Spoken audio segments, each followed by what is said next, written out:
Free science brings the curiosity and joy of science, engineering, and invention to everyone, especially communities that are underserved. We spark an interest in science by doing all the crazy fun stuff. Explosions, physics that's on fire, licking a 9-volt, and petting a snake. Youth at Free Science are exploring their everyday world, from old printers to pigeons. It doesn't have to be exotic or expensive. You can do so much with what other people are throwing out. Use old microwave parts to spot weld a battery array, or turn an old TV into an oscilloscope. We give youth a chance to invent and explore their own interests and ideas, such as a drift bike that gives wild rides, or a custom vending machine that with a secret code gives its maker stuff for free.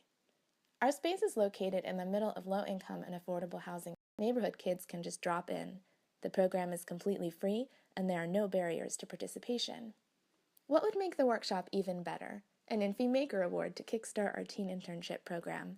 We want marginalized youth to walk in and see makers just like them, young adults from their community who are positive role models, who love to tinker and experiment and can help bring their ideas to life.